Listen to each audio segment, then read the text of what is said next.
গাড়িতে ওঠার পরপরই এবং বাড়ি থেকে বের হওয়ার সময়ের যে দোয়া এবং গাড়িতে ওঠার যে দোয়া, সেটা সবসময় পড়া উচিত। আমরাও সাধ্য অনুযায়ী চেষ্টা করি পড়ার, কেননা আসলে এটা পড়লে অন্তরে যে স্যাটিসফ্যাকশন, যে প্রশান্তিটা পাওয়া যায় এবং রাস্তাঘাটের সকল বিপদ আপদ, দুর্ঘটনা, সকল কিছু এবং নিজের নিরাপত্তা, গাড়ির নিরাপত্তা সব কিছু আল্লাহর উপর সমর্পণ করার যে প্রশান্তি, এইটা আসলে যারা নিয়মিত পাঠ করে তারাই ফিল করে। তা আমরা চেষ্টা করি, আব্বুর থেকেও শিখেছি, আমরা নিজেরাও চেষ্টা করি গাড়িতে উঠলে দোয়া পড়ার এবং আমাদের ড্রাইভারকেও স্মরণ করিয়ে দেওয়ার যে সে যেন দোয়া পড়ে। তো আব্দুল খালেক, তুমি গাড়িতে ওঠার দোয়া পড়ো এবং বাড়ি থেকে বের হওয়ার দোয়া পড়ো, এবং আমরাও পড়ছি। বিসমিল্লাহি তাওয়াক্কালতু আলাল্লাহ লা হাওলা ওয়ালা কুওয়াতা ইল্লা বিল্লাহ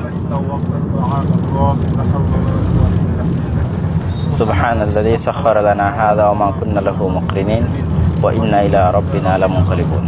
অর্থ আশা করি আপনারা জানেন। ওই আল্লাহর নামে বাড়ি থেকে বের হচ্ছে, তাওয়াক্কালতু আলাল্লাহ, যার প্রতি আমাদের সকল কিছুর দায় দায়িত্ব এবং ভরসা, আর যিনি ব্যতীত লা হাওলা ওয়ালা কুওয়াতা ইল্লা বিল্লাহ, যে আল্লাহ সুবহানাহু ওয়া তাআলা ব্যতীত আসলে শক্তি, সামর্থ্য এগুলো পৃথিবীতে আর কারো আছে, এটা সম্পূর্ণরূপে এখানে নাফি, নাবোধক বাক্য ব্যবহার করা হয়েছে, যে পৃথিবীতে আর কোনো কিছুরই কোনো শক্তি নাই, পৃথিবীতে আর কোনো কিছুরই কোনো ক্ষমতা নাই। ক্ষমতা এবং শক্তি একমাত্র আল্লাহ সুবহানাহু ওয়া তাআলার। এইটা হৃদয় থেকে ফিল করার যে প্রশান্তি, এটা আসলে বলে বোঝানো যায় না, যে আল্লাহ পৃথিবীর সকল শক্তিকে না করে দিচ্ছেন, যে না ড্রাইভারের কোনো শক্তি আছে, না এই গাড়ির নিজস্ব সেফটির কোনো শক্তি আছে, না আসলে আমি প্রসিদ্ধ কেউ বা আমার আশেপাশে পরিচিত লোকজন আছে বা আমার সরকারের উপর মহলে পরিচিত তাদের কোনো শক্তি আছে, কারো কোনো শক্তি নেই। শক্তি একমাত্র আল্লাহর, অর্থাৎ ভরসা একমাত্র আল্লাহর উপর। আর তারপরে যেটি সংক্ষিপ্ত দোয়া সুবহানাল্লাযী সাখখারা লানা হাযা ওয়া মা কুন্না লাহু মুকরিনিন ওয়া ইন্না ইলা রাব্বিনা লামুনকালিবুন, এটির সংক্ষিপ্ত অর্থ হচ্ছে যে আমরা যে গাড়িতে আরোহণ করেছি, এই গাড়িটা তো আসলে আমাদের অধীনস্থ করা হয়েছে। তো যখন আমরা হয়তো উট, গরু, তারপরে ঘোড়া এগুলোতে আরোহণ করতাম, তখনও সেম দোয়া ছিল। তো অনেক সময় সেটার সাথে আমরা গাড়িতে আরোহণের দোয়াটাকে কিন্তু মিলাতে পারি না, যে ঠিক আছে উটকে আল্লাহ আমাদের অধীনস্থ করে দিয়েছে, আমাদের অধীনস্থ আল্লাহ গরু বা ঘোড়া করে দিয়েছে, গাড়ি কিভাবে আল্লাহ আমাদের অধীনস্থ করলো?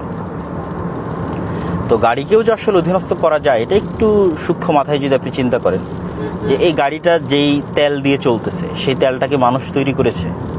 মানুষ তৈরি করেনি। এই তেল কিন্তু মাটির নিচ থেকে আল্লাহ সুবহানাহু ওয়া তাআলার দেওয়া। মানে বিজ্ঞানীরা কোনো ল্যাবরেটরিতে বের করেছে, তেল আবিষ্কার করেছে, এরকম নয়, আল্লাহর দেওয়া সম্পূর্ণরূপে। তথা এই গাড়িটা যে শক্তির উপর ভিত্তি করে চলতেছে, ওই শক্তিটা আমাদেরকে আল্লাহ সুবহানাহু ওয়া তাআলা দিয়েছে। এবং এই গাড়ির ধরেন যদি যেমন আমাদের এটা হচ্ছে এই গাড়িটাকে কি বলে আব্দুল খালেক, এটা কি গাড়ি জানো? এই যে ব্যাটারি থাকে না, ব্যাটারি থাকা গাড়িগুলোকে কি বলে? হাইব্রিড। এটা আমাদের হাইব্রিড গাড়ি। তো হাইব্রিড গাড়িতে ব্যাটারি থাকে। তো ব্যাটারি যে পদার্থ দিয়ে তৈরি হয়, ওই পদার্থ যদি আপনি গবেষণা করেন, তাহলে ওইটা সম্পূর্ণরূপে আল্লাহ সুবহানাহু ওয়া তাআলার দেওয়া সিস্টেমকে জাস্ট মানুষ ইউজ করেছে। তথা ওই দুর্লভ পদার্থগুলো পৃথিবী থেকে সংগ্রহ করতে হয়েছে, সংগ্রহ করে সেটাকে ব্যাটারি হিসেবে কাজে লাগাতে হয়েছে।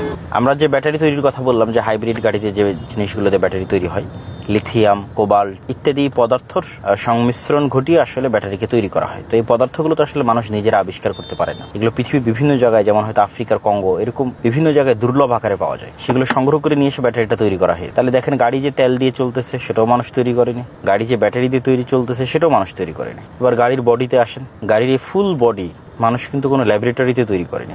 আল্লাহ সুবহানাহু ওয়া তাআলার দেওয়া কোনো না কোনো কিছুকে পরিবর্তন করে ইউজযোগ্য, ব্যবহারযোগ্য করে এটাকে তৈরি করা হয়েছে। এই গাড়ির কোনো একটা জিনিসও মানুষের নিজস্ব নয়, পুরোটাই আল্লাহ সুবহানাহু ওয়া তাআলার। তাহলে ওই কথা কিন্তু এখনো ঠিক থাকতেছে যে সুবহানাল্লাযী সাখখারা লানা হাযা, মহাপবিত্র মহান সেই সত্তা যিনি এই গাড়িকে আমাদের অধীনস্থ করেছেন, তেলকে শক্তিতে পরিণত করেছেন, ব্যবহার উপযুক্ত করে দিয়েছেন আমাদের জন্য, ব্যাটারিকে করেছেন, গাড়ির বডিকে করেছেন, ঠিক আছে, গাড়ির সকল পার্টসকে করেছেন। তাহলে পুরো ক্রেডিটটা আমরা দিয়ে দিচ্ছি আল্লাহ সুবহানাহু ওয়া তাআলার উদ্দেশ্যে। এটা যে কি পরিমাণ অন্তরে প্রশান্তি দেয় তা বলে বোঝানো যাবে না।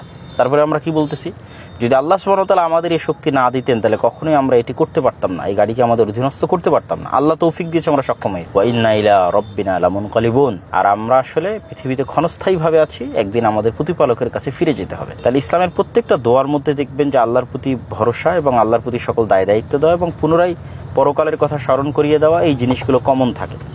তো আলহামদুলিল্লাহ আমরা সেই দোয়াটা পড়ে নিলাম।